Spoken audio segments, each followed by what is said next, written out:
ایک بار پھر رمضان آ رہا ہے، آؤ دوبارہ جی لیتے ہیں، آؤ دوبارہ بدل جاتے ہیں، آؤ اپنے رب سے دوستی کر لیتے ہیں۔ جو زندگی گزری ہمیں سب کو معلوم ہے کیسی گزری، کیوں نہ یہ رمضان نشاط ثانیہ کا اپنے آپ کو بدلنے کا مہینہ بنا دیں۔ اللہ نے پھر موقع دے دیا ہے۔ اے میرے پیارے اسلامی بھائیو، اس بات کو اس طرح سمجھیے، ایک بزرگ بڑی عمر کے تھے، ان کی عمر 60 یا 70 سال تھی، بال بھی سفید تھے۔ کسی نے کہا حضور آپ کی عمر کتنی ہے؟ کہتے 4 سال۔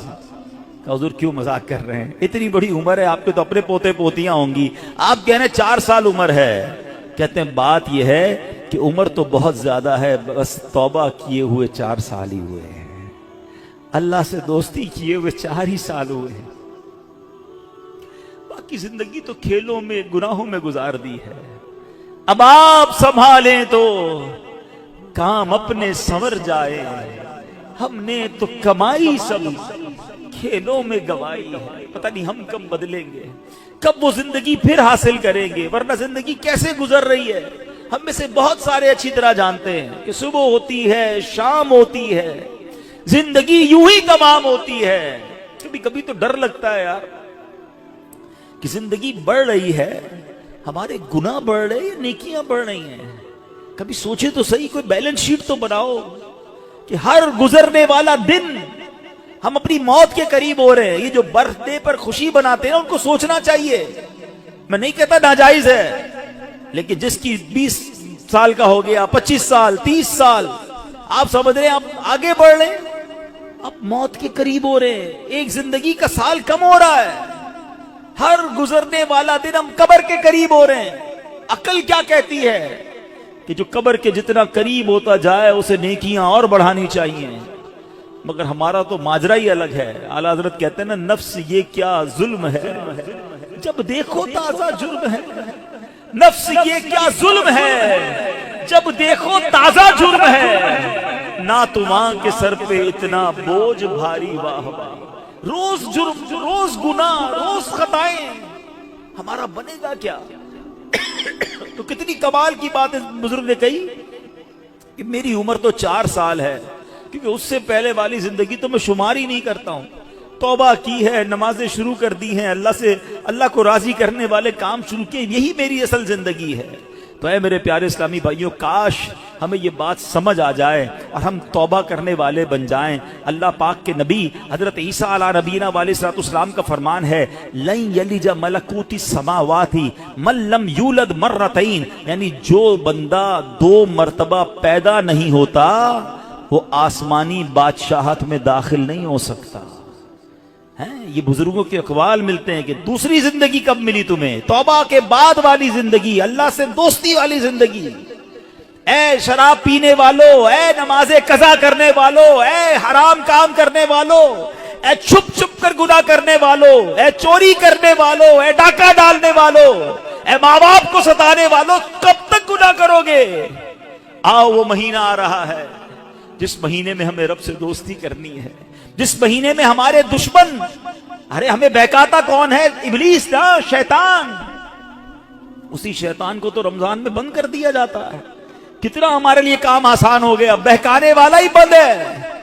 اب تو توبہ کر لو، اب تو رب سے دوستی کر لو، اب تو اپنی لائف کو ریوائیو کر کے نشاط ثانیہ ایک نئی زندگی حاصل کر لو کہ چلو اس رمضان سے پہلے والی زندگی دوسری، اور اب زندگی الگ ہے، اب اللہ کی رضا والی زندگی، اب سجدوں والی، اب نماز والی، اب حلال والی زندگی ہوگی۔ آپ نے 2 صحابی کے واقعات سنے، 1 سال زندہ رہے زیادہ، وہ شہید سے آگے بڑھ گئے کیونکہ وہ 1 سال انہوں نے سجدوں میں، نمازوں میں، روزوں میں گزارا۔ ہمارا ہر سال ہمارے نہ جانے کتنے گناہوں میں اضافہ کرتا ہوگا، ہمیں یہ غور کرنا چاہیے۔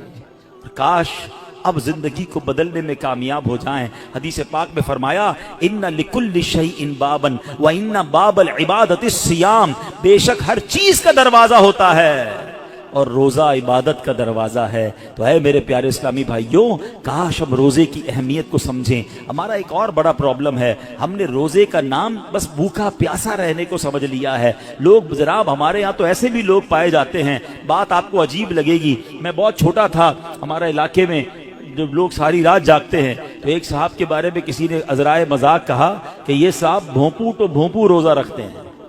میں نے کہا یہ کون سا روزہ ہوتا ہے؟ ہم جب چھوٹے تھے اب تو پتہ نہیں وہ سائرن بجتے ہیں، بھوپو کہتے تھے اس کو، سحری کا سائرن تو افطار کا سائرن۔ میں نے کہا یہ کون سا روزہ ہے؟ کہ ساری رات جاگتے ہیں، سحری کر کے سو جاتے ہیں اور اب افطار میں جا کے اٹھتے ہیں۔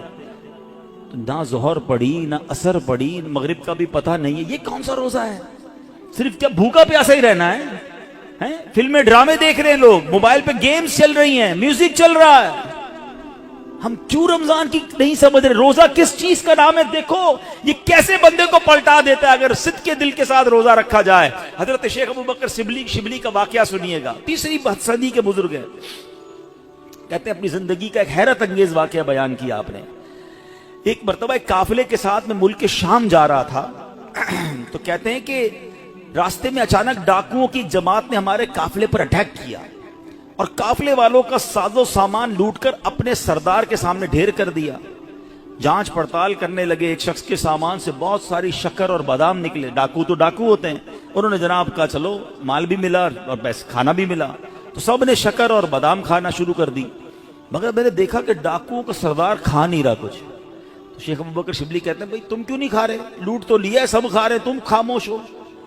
تو کہتا ہے میرا روزہ ہے۔ شیخ ابو بکر شبلی کہتے ہیں کہ ایک طرف تو لوگوں کا مال لوٹ رہے ہو، لوگوں سے پیسے لوٹ رہے ہو، اور تم روزہ بھی رکھے ہوئے ہو، یہ کیا بات ہوئی؟ تو کیا کہتے ہیں وہ ڈاکوؤں کا سردار کہتا ہے کہ اللہ پاک سے صلح کے لیے کوئی راہ بھی تو باقی رکھنی چاہیے نا، مجھے پتا ہے میں غلط کر رہا ہوں مگر رب کو راضی کرنے کے لیے کوئی راستہ تو باقی رکھوں نا۔ اللہ اکبر۔ وہ کہتے ہیں مجھے تو، شیخ ابو بکر شبلی کہتے ہیں میں تو بات بھول گیا، مگر کچھ عرصے کے بعد میں نے مکہ مکرمہ میں اسی ڈاکوؤں کے سردار کو دیکھا، اس کے چہرے پر عبادت کا نور تھا، مجاہدات کی وجہ سے اس کا جسم کمزور پڑ چکا تھا، وہ احرام باندھے طواف کعبہ میں مصروف تھا۔ اسی حالت میں دیکھ کر مجھے ایک بار پھر حیرت ہوئی، میں نے ان سے پوچھا تم وہی نہیں جو ڈاکوؤں کے سردار تھے؟ کہتے ہاں بات یہ ہے کہ میں وہی ہوں، اور سنیے اسی روزے نے میری اللہ پاک سے صلح کروا دی ہے۔ یہ روزہ عبادت کا دروازہ ہے، اس کی اہمیت کو سمجھنا ہے۔ روزہ رکھ کر جو لوگ گناہ کر رہے ہیں، رمضان کی راتوں میں جو گناہ کر رہے ہیں، خدا نہ ایسا نہ کریں۔ اور آئیے گناہوں بھری زندگی سے ہمیں اپنے آپ کو بدلنا ہے۔ صحابی رسول حضرت جابر بن عبداللہ کا کمال کا فرمان ہے، میں نے خود زندگی میں پہلی بار یہ جو جملہ پڑھا، لیکن کیا کمال کی بات آپ فرماتے ہیں۔ آپ فرماتے لا تجعل یوم صومک و یوم فطرک سواء، فرماتے تمہارے روزے کا دن اور بغیر روزے کا دن ان دونوں کو ایک جیسا مت رکھو۔ بات بڑی پتے کی ہے، تم بغیر روزے کے جیسے ہوتے ہو، روزے میں بھی ویسے ہی ہو۔ روزے کا دن الگ ہونا چاہیے، اس دن عبادتیں زیادہ ہونی چاہیے، اس دن گناہوں سے بدلنا ہونا چاہیے، اس دن میرے اندر اور تبدیلی آنی چاہیے۔ کاش آنکھوں کا روزہ ہو کہ میری آنکھیں حرام نہ دیکھیں، کاش زبان کا روزہ ہو کہ میری زبان جھوٹ نہ بولے، کسی کا دل نہ دکھائے، کاش میرے ہاتھ بھی روزے میں ہوں، یہ ہاتھ کسی ظلم کی طرف نہ بڑھیں، کاش میرے پیر بھی روزے والے ہوں، یہ پیر مجھے کسی حرام کے اڈے کی طرف نہ لے جائیں۔ اللہ کرے کہ صرف بھوکا پیاسا نہیں، ہم اپنے پورے جسم کا روزہ رکھیں، اپنے کردار کا روزہ رکھیں، میری ذات سے کسی کو تکلیف نہ پہنچے۔ اور سچی بات بتاؤں، روزہ تو بہت سارے لیسن دیتا ہے۔ تقوی کی بات ہو رہی ہے نا، ایکچولی تقوی کی شاندار پریکٹس بھی ہمیں روزہ کرواتا ہے۔ مجھے بتائیے، جب ہم روزہ رکھتے ہیں اور افطار کا وقت قریب آنے والا ہوتا ہے، لاکھوں کروڑوں لوگ روزہ رکھتے ہیں پوری دنیا میں، اب دیکھیں تو اربوں لوگ روزہ رکھتے ہیں، کوئی ایک اسلامی بھائی، بچہ بچی مجھے بتا دیں، اسلامی بھائی اسلامی بہن، کہ جو روزے سے پہلے چپکے سے گھر میں جائے، کوئی دیکھنے والا نہ ہو اور کچھ کھانا پینا کھا لے۔ آپ کے ساتھ کئی بار ایسا ہوا ہوگا کہ افطار سے پہلے آپ گھر گئے ہوں گے، گھر میں کوئی نہیں ہے، آپ نے فریج کھولا ہوگا، کوئی ٹھنڈا شربت پڑا ہوا ہے، فروٹ کٹا ہوا ہے، گھر میں پانی کا جگ بھی پڑا ہوا ہے، آپ کو پیاس بھی لگ رہی ہے، گھر میں کوئی بھی نہیں ہے، کوئی ایک ایسا ہے جس نے چپکے سے پانی پی لیا ہو۔ جب کوئی نہیں دیکھ رہا، بھائی کیوں نہیں پیا آپ نے؟ تو آپ کیا جواب دیں گے؟ کون دیکھ رہا ہے؟ اللہ دیکھ رہا ہے۔ ایسا ہی ہے نا؟ اچھا یہ تو چلے کھانے پینے کی بات ہے، ہم افطار سے پہلے عصر کی نماز پڑھ رہے ہیں، حلق خشک، تھکے ہارے، وضو خانے پر گئے، وضو کر رہے ہیں، جب کلی کرتے ہیں تو ہمارے منہ میں پانی آ چکا ہے، منہ اور حلق میں کتنا فاصلہ ہے؟ 1 انچ کا بھی فاصلہ نہیں ہے، کوئی دیکھ بھی نہیں سکتا کہ میں نے کلی کر کے پانی کتنا باہر نکالا، کتنا اندر ڈال دیا۔ تو ایک آدھا گھونٹ پی لو بھائی، کسی کو نہیں پتا چلے گا۔ تو آپ کیا جواب دیں گے؟ کون دیکھ رہا ہے؟ جواب ذرا بلند آواز سے دو نا، کون دیکھ رہا ہے؟ کمال کی بات ہے. دیکھو روزہ کیسی شاندار پریکٹس کرا رہا ہے. میں اکیلا ہوں, کھا پی اس لیے نہیں رہا ہوں کہ اللہ دیکھ رہا ہے. اور آپ کو پتہ یہی کھانا پینا سحری کا وقت ختم ہونے سے پہلے بھی حلال, افطار کا وقت ہو گیا اس کے بعد پھر حلال. صرف اس ٹائم میں نہیں کھا پی رہا, حلال چیزیں تھی روزے کی وجہ سے بعد میں رک گیا. تو جو رب تمہیں کھاتے پیتے دیکھ رہا ہے وہ حرام کام کرتے نہیں دیکھتا. اب سوچیں, یہ شاندار ہم ہر سب جتنے مسلمان ہیں پریکٹس کرتے ہیں رمضان میں, بالکل پکی پریکٹس ہوتی ہے. اللہ دیکھ رہا ہے اس لیے نہیں کھاؤں گا, اللہ دیکھ رہا ہے پھر فلم کیوں دیکھتے ہو, اللہ دیکھ رہا ہے پھر حرام کیوں دیکھتے ہو, اللہ دیکھ رہا ہے تم جھوٹ کیوں بولتے ہو. رمضان میں بھی گناہ کر رہے ہیں لوگ, اور رمضان کے بعد تو دھڑلے سے کر رہے ہیں. کیا میرا رب معاذ اللہ تمہیں صرف کھاتے پیتے دیکھ سکتا ہے؟ تمہیں حرام کام کرتے ہوئے, حرام کماتے ہوئے, جھوٹ بولتے ہوئے, کسی پر زیادتی کرتے ہوئے نہیں دیکھ رہا؟ اس وقت کیوں خیال نہیں آتا اللہ دیکھ رہا ہے؟ اس کا مطلب یہ ہوا کہ اللہ کی رحمت سے ہمیں پریکٹیکلی تقوی کی پریکٹس کرائی جاتی ہے رمضان میں, تاکہ ہم تگڑے ہو جائیں, ہم روحانی طور پہ مضبوط ہو جائیں. شیطان کو بند کر دیا جاتا ہے, لیکن جیسی شیطان آزاد ہوتا ہے, جو مسجد صبح و شام بھری رہتی ہے وہ خالی ہو جاتی ہے. جناب پھر غلط گناہوں کے کام شروع ہو جاتے ہیں. کیوں؟ ارے ہماری تو پریکٹس کروائی گئی رمضان میں کہ رمضان کے بعد بھی مضبوط رہیں. آئیں اس بار ایسی پکی سچی نیت کر لو کہ انشاءاللہ رمضان کا بھی انتظار نہیں کریں گے. آج سے انشاءاللہ اب نمازوں کی پابندی شروع ہو جائے گی انشاءاللہ. آج سے اب گناہوں کو چھوڑ کر رمضان کا استقبال کرنا ہے نا. اب میں آپ کو بتاتا ہوں میرے آقا رمضان کیسے گزارتے تھے. ایک عاشق رسول کے لیے تو سب سے بہتر طریقہ تو پیارے آقا کا رمضان ہے نا, جن کے صدقے رمضان ملا ہے, جن کے صدقے یہ ماہ ملا ہے. آئیے میں بتاتا ہوں وہ رمضان کیسے گزارتے تھے. سبحان اللہ, اللہ کے پیارے حبیب علیہ الصلوۃ والسلام جب رمضان آتا نا, بی بی عائشہ فرماتی ہے آپ کے چہرے کا رنگ بدل جاتا. اچھا کیوں بدلتا تھا؟ کہ خوف خدا کہ کہیں رمضان میں حق کے بندگی ادا کرنے میں کوئی کمی نہ رہ جائے. یہ کس کی بات ہو رہی ہے؟ محبوب رب العالمین جناب رسول اللہ صلی اللہ تعالی علیہ وسلم, آپ کا رنگ بدل جاتا. کیا کبھی ایسا ہوا کہ رمضان میں ہمارے چہرے کا رنگ بدلے, کہ ہم ڈر جائیں کہ یا اللہ رمضان تو مل گیا, کہیں اس کا ادب کر سکوں گا کہ نہیں؟ ٹینشن ہی کسی کو نہیں ہے, فکر ہی کوئی نہیں ہے. نبی پاک کا یہ انداز تھا. پھر پیارے آقا علیہ الصلوۃ والسلام, اچھا پھر جو رمضان کی بے حرمتی کرتے ہیں نا, جو رمضان کی راتوں میں گناہ کرتے ہیں, ماد اللہ رمضان کی قدر نہیں کرتے, وہ بھی ذرا ایک واقعہ سن لیں. علامہ ابن جوزی رحمۃ اللہ تعالی لکھتے ہیں, اللہ پاک کے آخری نبی رسول مقبول علیہ الصلوۃ والسلام نے فرمایا میرے پاس جبریل امین حاضر ہوئے. عرض کی یا رسول اللہ صلی اللہ تعالی علیہ وسلم, قیامت میں ایک نوجوان کو لایا جائے گا, وہ غمگین ہوگا, رو رہا ہوگا, فرشتے اس کو لوہے کے گرزوں یعنی آئرن راڈ سے اسے ہانک رہے ہوں گے. وہ نوجوان 1000 سال تک الامان الامان پکارتا رہے گا, لیکن اس کو امان نہیں دی جائے گی. پھر اس نوجوان کو 1000 سال کے بعد رب قہار کی بارگاہ میں پیش کیا جائے گا. اللہ پاک فرشتوں کو حکم دے گا کہ اسے منہ کے بل جہنم میں ڈال دو. جبریل امین کا بیان سن کر رسول اکرم صلی اللہ تعالی علیہ وسلم نے فرمایا اے جبریل یہ کون ہوگا؟ عرض کیا حضور وہ آپ کا ایک امتی ہوگا. فرمایا اس کا گناہ کیا ہوگا؟ اس کا گناہ کیا ہوگا؟ عرض کی یا رسول اللہ صلی اللہ تعالی علیہ وسلم یہ وہ بدنصیب ہے جس کی زندگی میں رمضان المبارک تو تشریف لایا, مگر توبہ و استغفار کی بجائے ماہ رمضان کو اس نے گناہوں میں گزار دیا. رمضان میں گناہ نہیں کرنے, یہ بات سمجھ لو. آج میرے پیارے اسلامی بھائیوں بات بڑی سمجھنے والی ہے. مجھے ایک بات بتائیں, کوئی کہیں بھی گناہ کرے, گناہ ہوتا ہے, غلط ہے, مگر کوئی مکہ پاک میں جا کے گناہ کرے, حدود حرم میں جا کے گناہ کرے, ایک گناہ 1,00,000 گناہ کے برابر ہو جاتا ہے, سزا زیادہ ہو جاتی ہے. آپ کی مسجد کے باہر روڈ پہ کھڑے ہو کے معاذ اللہ کوئی گالی نکالے حرام, لیکن مسجد کے اندر آ کر نکالے, آپ کیا کہیں گے؟ خدا کا خوف کرو اللہ کے گھر میں.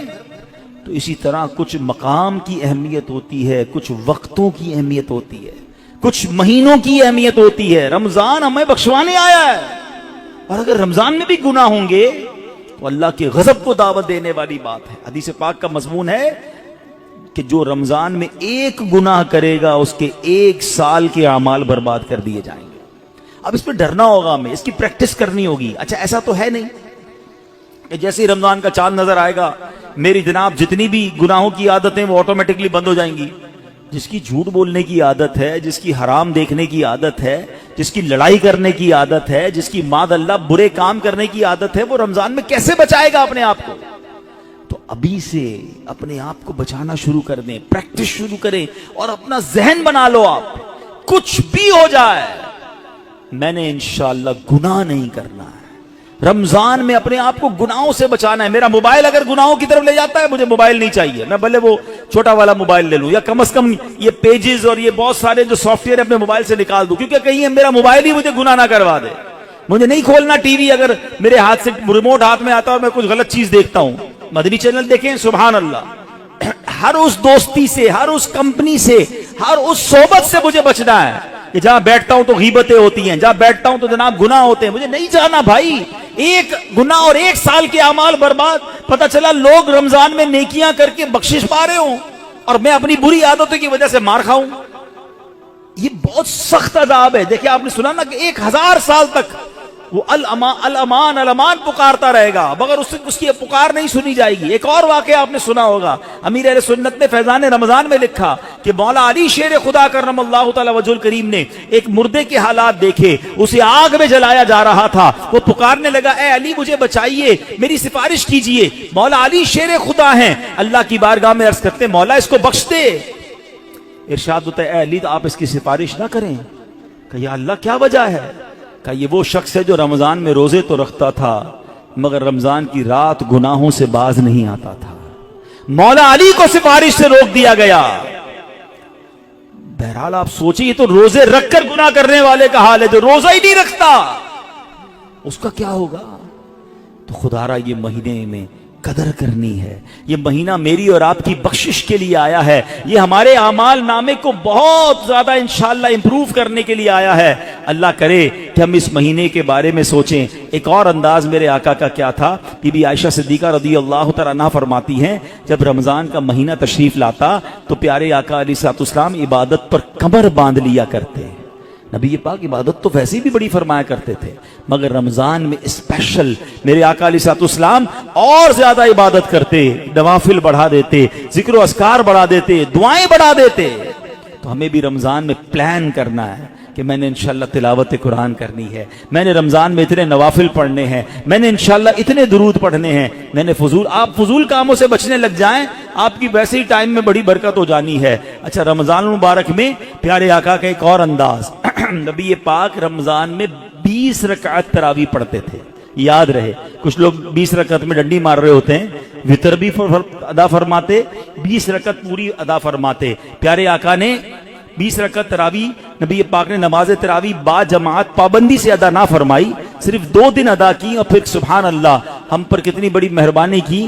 آپ فرماتے کہ اگر اس پر پابندی کی گئی تو فرض ہو جانے کا اندیشہ ہے، میری امت کے لیے دشوار ہو جاتی، اس لیے آپ نے جماعت کی پابندی نہ فرمائی.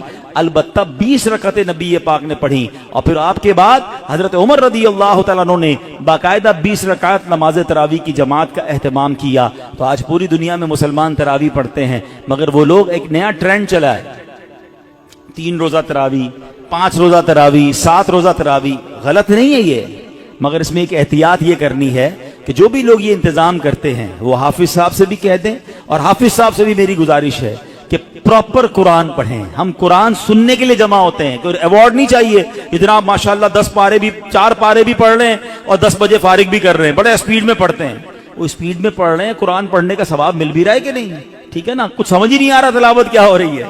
تو یہ کوئی ریس نہیں لگی ہوئی، اللہ کا کلام ہے، اس کی آداب ہیں، اس کی جناب کوئی طریقہ کار ہے، اس کی پروناؤنسیشنز ہیں. بعض اوقات مخارج کی غلطی اور صحیح طریقے سے نہ پڑھنا ثواب کی بجائے گناہ ہوتا ہے. تو پڑھنے والے بھی احتیاط کریں اور ایسی جگہ ہی جا کر پڑھیں کہ جہاں صحیح معنوں میں صحیح تلفظ کے ساتھ تلاوت ہوتی ہو. لیکن اگر کوئی 3 روزہ 5 روزہ 7 روزہ تراویح پڑھتا ہے ٹھیک ہے، اگر صحیح تلاوت ہوئی اور آپ کی نماز ہو گئی اوکے، عاشقان رسول کے ساتھ آپ نے پڑھی ماشاءاللہ. لیکن اس کا مطلب یہ نہیں کہ آپ نے 3 روزہ ختم قرآن کر لیا، 5 روزہ ختم قرآن کر لیا، پورا مہینہ چھٹی ہو گئی. چاند رات تک، جب تک چاند نظر نہیں آتا اس سے پہلے آپ نے روزانہ تراویح پڑھنی ہے. سنت موقدہ ہے. کچھ لوگ سمجھتے تراویح نہیں پڑھی تو کوئی گناہ نہیں ہے، نہیں، تراویح سنت موقدہ ہے. سیدی اعلیٰ حضرت فرماتے ہیں سنت موقدہ کے ترک کی عادت بنا لینا گناہ ہے. اور میں نے آپ کو پہلے بتایا آج بیان کے شروع میں ہر سجدے پر 1500 نیکیاں ہیں. تو سستی تو کرنی نہیں ہے. 20 رکعتوں کے بعد تراویح کے وتر کے بعد نفل بھی پڑھنے, اللہ کرے سحری میں اٹھے تو تہجد بھی پڑھیں, ہر سجدے پر نیکیاں ہیں. تو ہمیں تو اور عبادت کرنی ہے, نہ کہ عبادت سے جی چرانے کے, دور بھاگنے کے فارمولے اختیار کریں. نبی پاک کا ایک اور بڑا پیارا انداز, میرے آقا جب جبریل امین پیارے آقا کے پاس آتے نا تو نبی پاک جبریل امین کے ساتھ قرآن کا دور فرمایا کرتے. ہائے ہائے ہائے, ہم میں سے بہت سارے وہ لوگ ہیں جو تلاوت کرتے ہیں, اچھی بات ہے, مگر یہ دور والی سنت بھی عمل ہونی چاہیے. دو دوست بیٹھ جائیں, میں پہلے آپ کو قرآن سناتا ہوں پھر آپ سنائیں, اللہ کرے زبانی یاد ہو تو زبانی سنائیں, ورنہ پڑھ کے سنا دیں. گھر میں میاں بیوی کر سکتے ہیں, باپ بیٹا کر سکتے ہیں, بھائی بہن, پردے کے جو بھی معاملات فیملی کے ہیں وہ دیکھ کر اگر گھر میں بھی اپنے ساتھ بیٹھ کر دور کریں اور یاد کریں وہ کیسا منظر ہوگا جب جبریل امین اور نبی پاک قرآن کا دور فرمایا کرتے. اور ایک خاص کام نبی پاک کا یہ ہوتا کہ رمضان میں, ویسے تو میرے آقا سے بڑھ کر سخی کون ہے, مگر رمضان میں میرے آقا خوب سخاوت فرماتے, ہر آنے والے کو عطا فرماتے. راوی لکھتے ہیں ایسی سخاوت ہوتی کہ جیسے تیز آندھی چلتی ہے اس سے زیادہ نبی پاک کی سخاوت جو ہے وہ جاری رہتی. تو ہمیں بھی چاہیے کہ ماہ رمضان میں ہم سخاوت کریں, اپنے دسترخوان کو بھی وسیع کریں, اور لوگوں تک بھی جناب جو مسلمان پریشان ہیں ان تک جناب آپ مدد پہنچائیں, یہاں جس سے جتنا بن سکے. ایک بات یاد رکھیے گا, جب بھی بات سخاوت کی آتی ہے نا تو ذہنوں میں یہ بات آتی ہے کہ جناب یہ تو امیروں کا کام ہے. یہ بھول ہے ہماری. سخاوت جو ہے نا وہ ایکچولی دل کی غنا کا نام ہے. کوئی بے شک 1 روپیہ دے اللہ کی راہ میں, اخلاص کے ساتھ دے, اپنی حیثیت کے مطابق دے رہا ہے, ہو سکتا ہے اس کے 1 روپیہ کسی کے لاکھ روپے سے بڑھ جائے. حدیث پاک میں بھی ہے, ایک حدیث پاک کا مضمون ہے کہ 1 لاکھ سے بڑھ گیا. صحابی نے کہا حضور 1 لاکھ سے کیسے بڑھ گیا؟ تو کچھ اس طرح ارشاد فرمایا کہ ایک شخص آیا جس کے پاس 2 دینار تھے یا 2 درہم تھے, اس نے وہ 1 اللہ کی راہ میں دے دیا, اور ایک آیا جس کے پاس لاکھوں تھے, وہ لاکھوں میں سے اس نے 1 لاکھ دیا. تو بتائیں نا زیادہ بڑا سخی کون ہوا؟ 2 میں سے 1 دے دیا, 50% دے دیا, تو اصل سخی تو وہ ہوا. تو اللہ کی بارگاہ میں دل دیکھا جاتا ہے. یہ نہ دیکھو میں کتنی کوانٹٹی دے رہا ہوں, مگر آپ یہ سوچ لو کہ اپنی حیثیت کے مطابق میں نے سخاوت کرنی ہے. اور ویسے ہی لوگ بڑے پریشان ہیں, یہ دن ہے سخاوت کرنے کے. کسی کا دسترخوان اچھا کر دیں, کسی کی جناب افطاری سحری اچھی کر دیں, کسی کے بچوں کی عید اچھی کر دیں. ہمارا ایک اور بڑا پرابلم ہے کہ بعض اوقات ہم روڈ پر مانگنے والوں کو تو بہت کچھ دے رہے ہوتے ہیں, لیکن گھروں میں لوگ بڑے پریشان ہیں. تو ہمیں سفید پوش لوگوں کو تلاش کر کے, اچھا اب یہ بھی جب کہتا ہوں تو لوگ کہتے ہیں یار سفید پوش کہاں سے ملیں گے؟ بھائی آج کے دور میں جس کی آمدنی 40-50 ہزار سے کم ہے وہ پریشان ہی ہے, وہ ہینڈ ٹو ماؤتھ ہے, اس کا پورا نہیں ہو رہا. اللہ نے اگر کسی کو نوازا ہے تو بن مانگے. ایک بڑا عجیب انداز بھی آج ہو گیا ہے, بھائی کوئی ضرورت ہو تو مانگ لینا. کہاں سے مانگے گا جس نے ساری زندگی جمعے کی نماز پڑھ کے خود ہی کچھ نہ کچھ چندہ دیا تھا, اب اس کے پیسے کم ہو گئے ہیں, وہ کیسے مانگے گا؟ کبھی مانگا ہی نہیں اس نے. اب کیوں کسی کو مانگنے پر مجبور کر رہے ہیں کہ مجھ سے مانگ لینا میں دے دوں گا؟ نہیں, مجھے اور آپ کو رب بن مانگے دے رہا ہے. ہم لوگوں کو کہہ رہے ہیں ہم سے مانگے. ہم خود دیکھ لینا ہمارے ملازمین میں, ہمارے پڑوسیوں میں, ہمارے رشتہ داروں میں جو اس لیول کے لوگ ہیں, اور اگر اللہ نے آپ کو دیا ہے تو بن مانگے دینے کی عادت ڈالیں. خوشی خوشی ان کے گھر پہ سامان بھجوا دیں, راشن بھجوا دیں, کیش بھجوا دیں.